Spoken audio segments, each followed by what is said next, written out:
It's only through history that we know that human progress has taken place. We might think that humanity came into existence with grocery stores full of food and smartphones and airline travel, and for that matter, democratic government as opposed to despotic tyrants. But it's good to appreciate that each one of these had to be clawed out of a world that didn't have them. There are fantastic problems, there's enormous suffering still, but there used to be even more. We need to know that many things have gotten better as the result of human agency and human valuation of other humans' lives, and that those are the ideals that we need to embrace if we want to solve the problems, the very real problems that are facing us now. Welcome to Meet the Leader. I'm Linda Lucina, and I am excited to introduce you to Dr. Steven Pinker. He is a Harvard professor, a cognitive psychologist, and the author of the book, Enlightenment Now. He's here today to talk about progress. How are you doing? Fine, thanks. So why don't we talk about human progress? What is human progress in your definition? Human progress consists of increases in human flourishing, where human flourishing means all the things that we strive for, all the things that are necessary for us to be having this conversation in the first place, starting with being alive, being well enough fed that you can have a train of thought, being healthy, being educated, being safe, being connected, all of the things that go with being a well-functioning human being. And when it comes to human progress, how are we doing? Not bad. In many ways, better than ever. That is, life expectancy at birth is currently at an all-time high. For most of human history, life expectancy at birth was about 30. Now, globally, it's more than 70. So, and even higher in the developed world. But it's that we not only do we have extra life, we have an extra life. It's as if we've been given two lives. We are more affluent. The share of the population living in extreme poverty is at an all-time low, even though there are far more of us than there used to be. We're safer. Rates of homicide have come down over the last couple of decades. Happiness varies from country to country, but globally we're happier than we used to be. Suicide rates have come down over the last 30 years or so. The world is not at its most democratic point in history. That was probably maybe 20 years ago, so the world has lost some progress in democracy, but still we're more democratic than we were in the 90s, the 80s, and the 70s, let alone earlier decades. To put it mildly, there are fantastic problems, there's enormous suffering still, but there used to be even more. Are there any statistics that you've just found surprising, things that have surprised even you? I was surprised that the hit that we took after the pandemic was reversed after a couple of years. So during the pandemic, life expectancy went down, poverty went up, GDP per capita went down, but they have all recovered and we are at global records. As we've talked about, things that have gone well, some things have have declined. So we balance this out for people who are watching and listening. What are those that maybe might come to mind as well?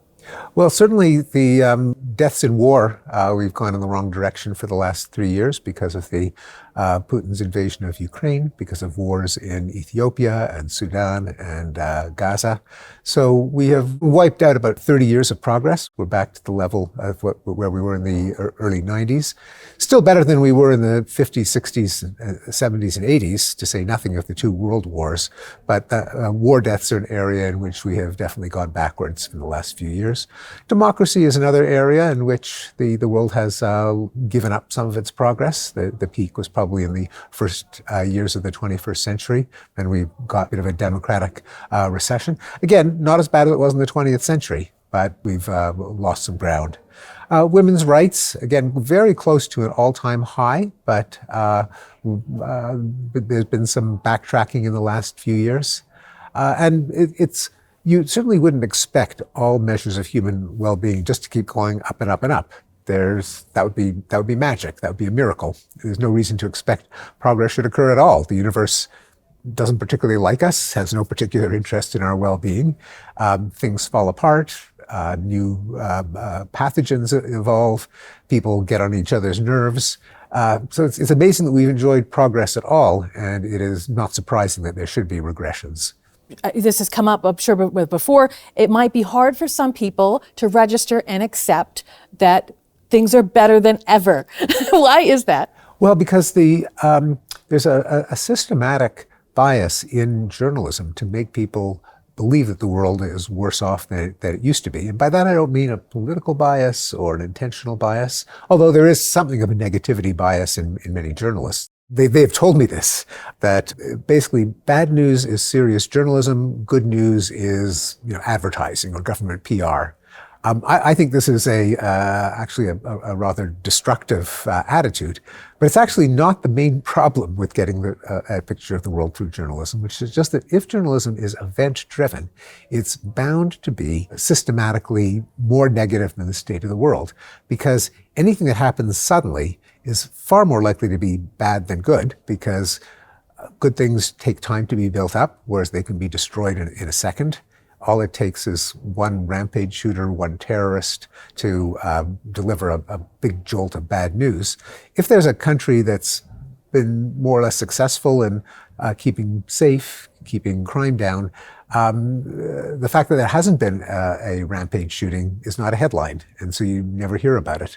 Likewise, things that do build up a few percentage points a year and then compound, the fact that extreme poverty has been going down, that affluence has been going up, education's been going up.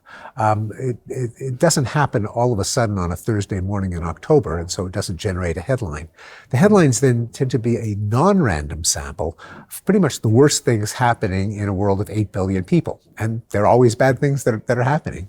And so even though it is vital that we know about the bad things that are happening, because of the event-driven nature of news, we're bound to get an inaccurate impression about the state of the world. And in fact, people generally are misinformed about direction of things like extreme poverty, affluence, homicides, and so on. In your opinion, are we also getting less good at appreciating progress?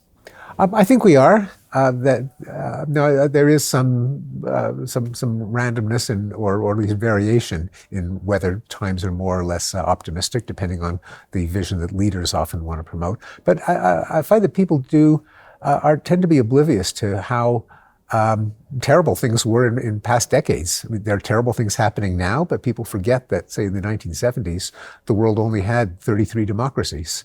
Half of Europe was behind the Iron Curtain and ruled by totalitarian communist dictatorships. Almost all of Latin America was under the control of military dictatorships. Spain and Portugal were under the control of quasi-fascist military dictatorships. South Korea, Taiwan, all of them democratic today. So even with the democratic recession, it hasn't taken us back to the 70s, and people forget the 70s, let alone earlier decades. Likewise, people look at wars in Gaza and think the world is entering a new period of violence. It's a fraction of the number of people who were killed in the 70s and 80s, even in the Iran-Iraq war, the Russian invasion of Afghanistan, civil wars in Angola and Mozambique killed hundreds of thousands of people, and people forget about it.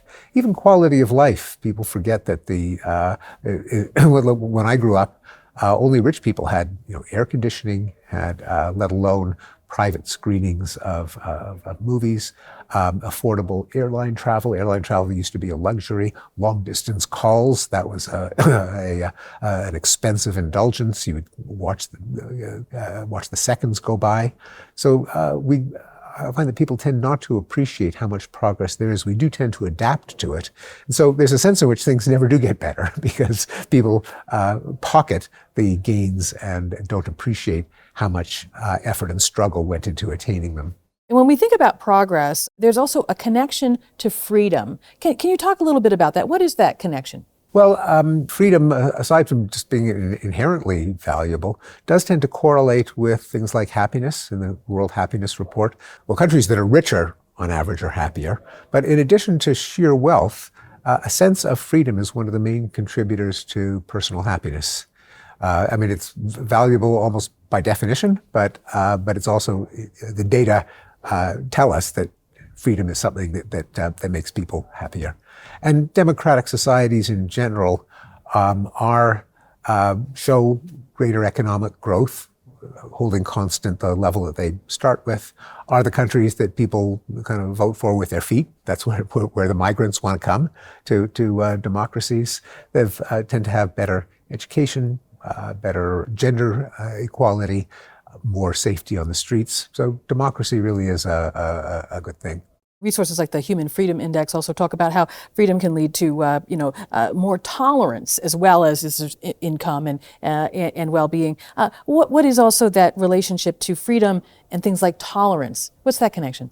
Yes, they're not identical. You could have, and in fact, we used to live in a democracy where homosexual activity was criminalized, but they do tend to correlate. So human rights index and democracy index are correlated but not the same thing.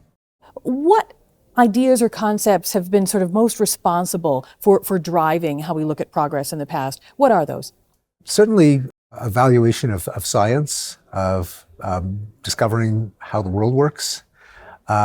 Some degree of optimism, not in the sense of predicting that things will get better, but rather being willing to take a chance on actions whose outcome is uncertain, but could lead to improvement, as opposed to doing nothing, in which case stasis is automatic. A kind of humanism that would, first of all, have confidence in humanity's ability to come up with new ideas, solve problems, and improve the state of humanity, together with the goal of improving humanity, that is making people live longer, healthier, safer, freer lives. It's not automatic that people strive for that. You could also strive for national glory and preeminence, or for rectifying historical injustices, or bringing the kingdom of heaven to earth and fulfilling God's word.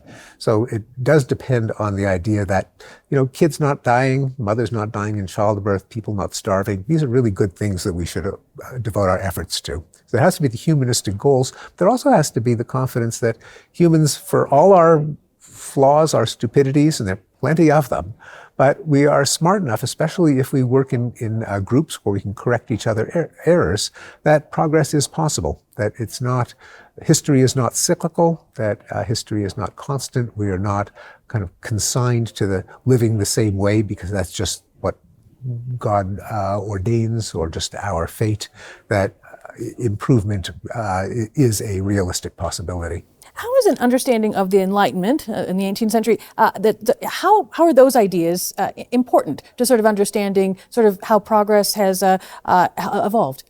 Yes, so I called my book on progress, humanism, reason, and science, Enlightenment Now, in a kind of acknowledgement that many of these ideas seem to burst out in the late 18th century in Scotland, in France, in the United States.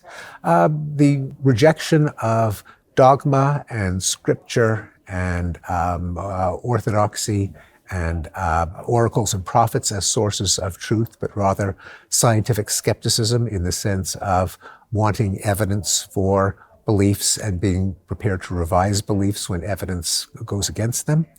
The invention and trust in institutions that try to bring out the best in people and minimize our various flaws and inner demons. Institutions like democratic government, organizations of international cooperation, scholarly and scientific societies, practices like trade and commerce that is trying to make everyone more affluent, as opposed to just redistributing the resources that we have, trying to figure out where wealth comes from and how we can have more of it. Commerce as a pacifying force, the idea that if countries trade with each other, they're less likely to invade each other because you don't kill your customers, and if it's cheaper to buy stuff than to steal it, you're more likely to buy it. And just the thinking ethics and morality from the beginning, rather than accepting commandments, some of which might be good, like don't kill, some of which not so good, like kill homosexuals. But thinking, what is the best moral system, whether it's improving the happiness of the greatest number of people, or coming up with consistent rules that I demand of others what I'm willing to accept for myself, putting morality on a rational basis to prune and jettison archaic practices and try to become better. How important is an understanding, or at least appreciation of history, to understanding human progress? Yes, well, for one thing, it's only through history that we know that human progress has taken place. We might think that humanity came into existence with grocery stores full of food and smartphones and airline travel, and for that matter, democratic government as opposed to despotic tyrants. But it's good to appreciate that each one of these had to be clawed out of a world that didn't have them. That it is human ingenuity pressed into service to making humans better off that's responsible for the progress that we've had. We weren't born into it as a species.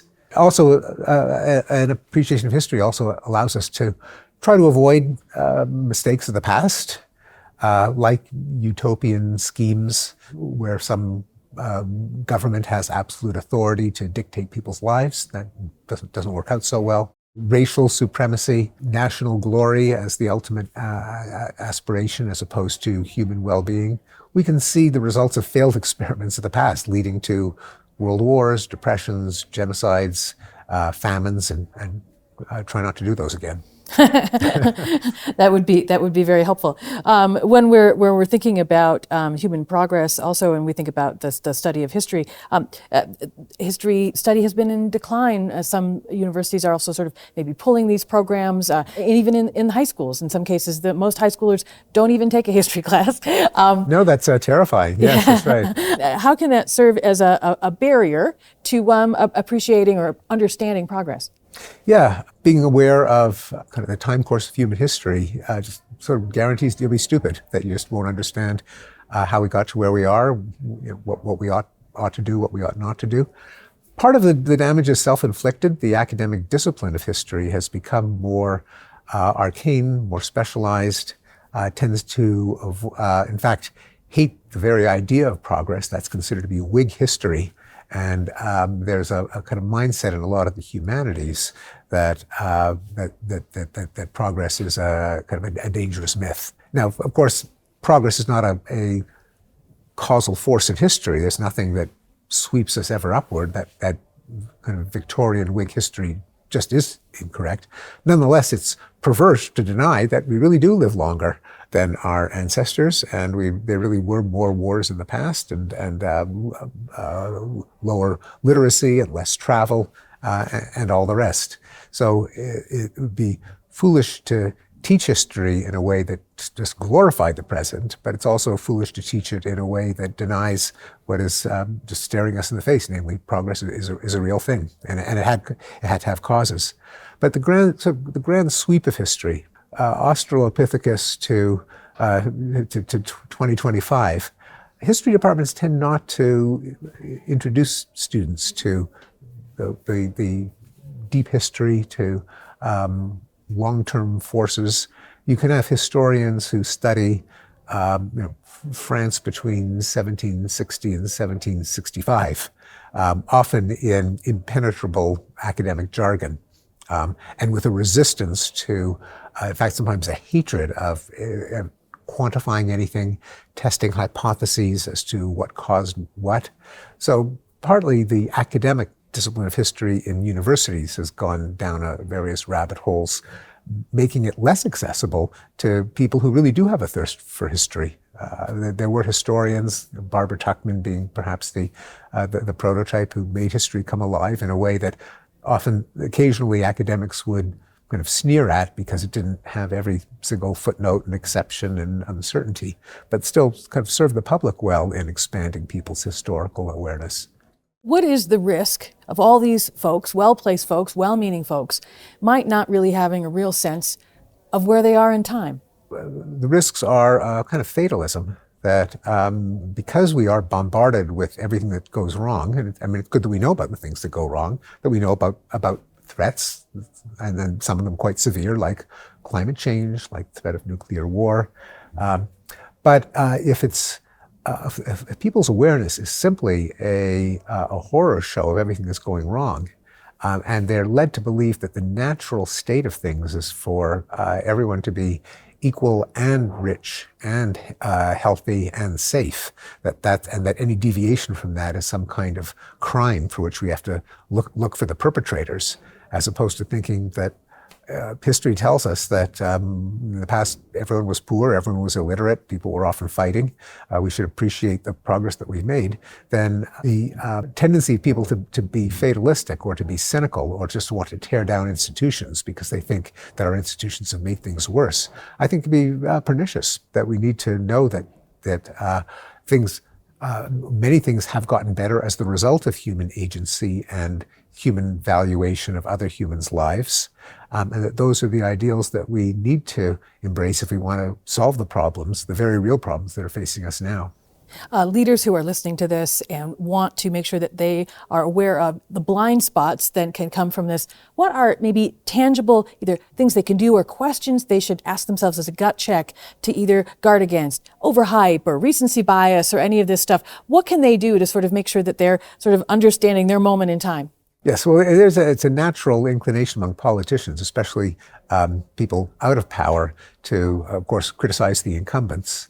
But if that just leads to a general cynicism, a general hatred of all our institutions, it can be fantastically destructive. That is, it can lead to catastrophes like Nazism or Maoism, where people died by the tens of millions, or immiseration and impoverization, such as in Venezuela or North Korea. There have been politicians who have successfully parlayed a kind of optimistic vision into a groundswell of support. Barack Obama famously did it, Ronald Reagan, John F. Kennedy. A politician doesn't have to be cynical, negative, and fatalistic in order to mobilize a voting population.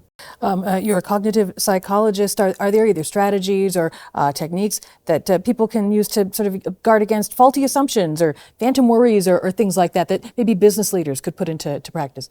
Certainly, to try not to be impressed by vivid images, anecdotes, and narratives. That's the way the mind works. It's called the availability bias. That is, we judge likelihood and risk by how easily can I think of an example. And so therefore, if you're judging the world by your own memory or what you read in the news this morning, it's bound to be inaccurate because all the things that just didn't make the news that day are not going to enter into your intuitive statistics, which they should. So more data, more trends, fewer stories, images, anecdotes. And also contrary to, I think, a widespread myth, trusting your gut is generally not a good idea. One of the most robust findings in psychology is that if you compare the intuitions of experts against even a simple statistical formula, I'm not even talking about an AI algorithm. I'm talking about a regression equation of the kind that you could do with a hand calculator in the 1960s. The regression equation outpredicts the expert. Sometimes even the expert given the equation is worse than the equation alone, because the equation alone doesn't factor in all the various biases and tendencies to try to override what the data are telling us. So generally, going by the data will result in fewer errors than trusting your gut. People will, especially successful leaders, will say, well, I remember the time in which my gut told me to do this and it turned out to be a fantastic success. The problem is that is thinking with your gut, because you're not thinking of all the times that you trusted your gut and things, or other people trusted their gut and things got way worse. Sure.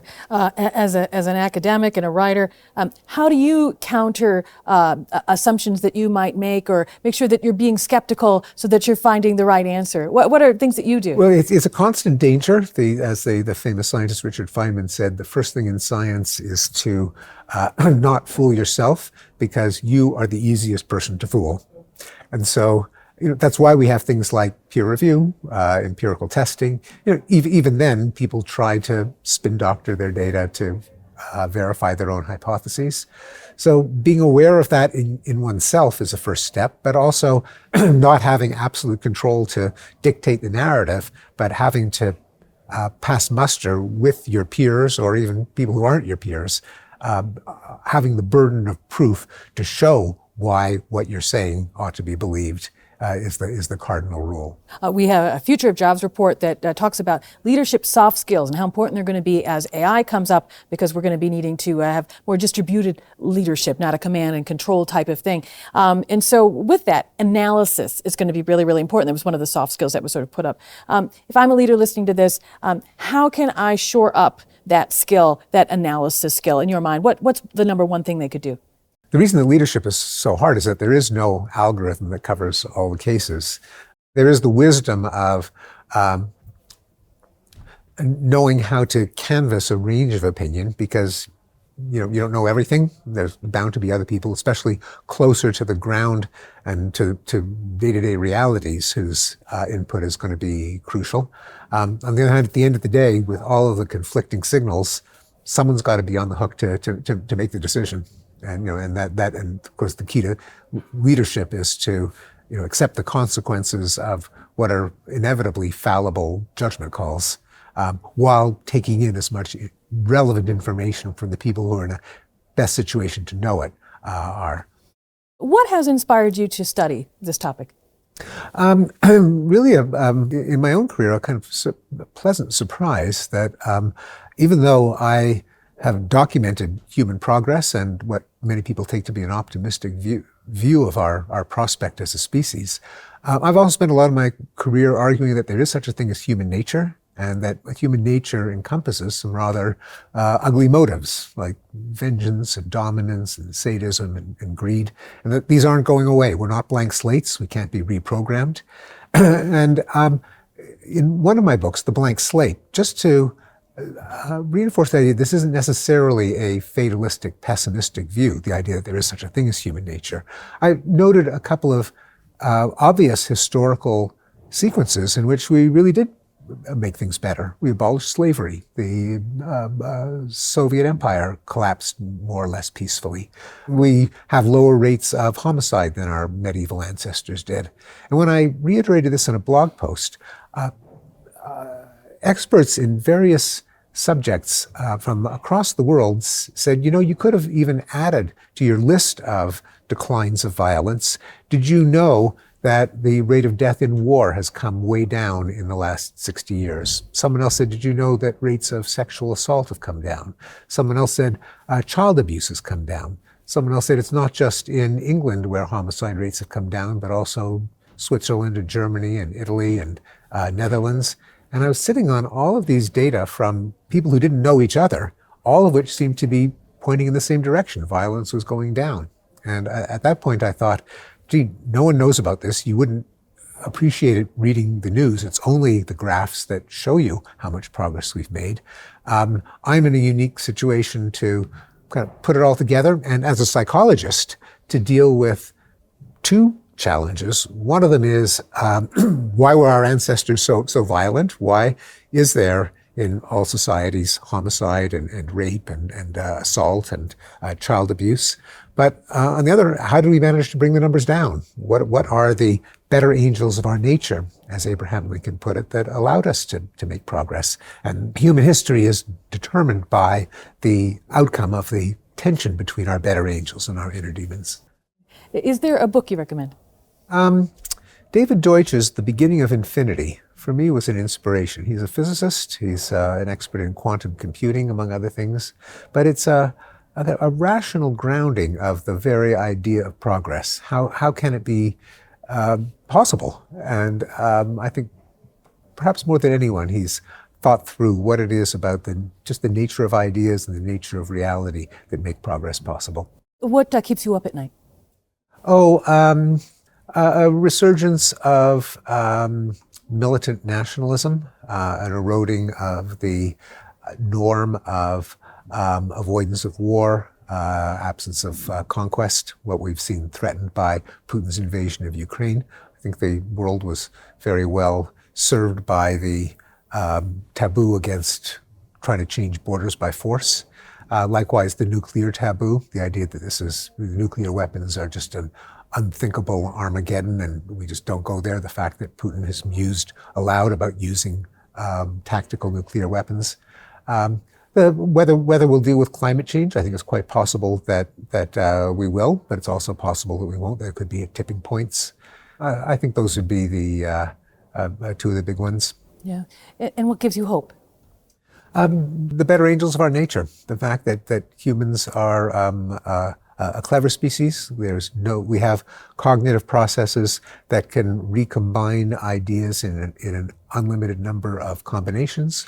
We've got an instinct for language that allows us to pool the fruits of our ingenuity and our strokes of genius and our trial and error experiences. We're smart enough to put together institutions that allow us to make up for each other's biases and to bring out the ideals and aspirations that we have in common. And most of all, the fact that we have made progress in the past, that means it's certainly possible to make progress in the future. What should leaders prioritize in 2025? Human well-being, life, safety, freedom, happiness, knowledge. It would seem obvious to us, but why should we be prioritizing those things? It's what we all claim for ourselves. It's what, and unless we think that each one of us is special, why should we deny to others what we claim for ourselves? It's also what is just a prerequisite to everything else, to having this conversation. We're alive, we're well enough fed and well enough educated and healthy enough to be thinking these thoughts as opposed to worrying about our next meal or our very existence. Thank you so much, Dr. Pinker, for being on Meet the Leader. Very much appreciated. And for our viewers and our listeners, check out more video podcasts on the World Economic Forum's YouTube page. And for more podcasts and transcripts, go to wef.ch/podcasts.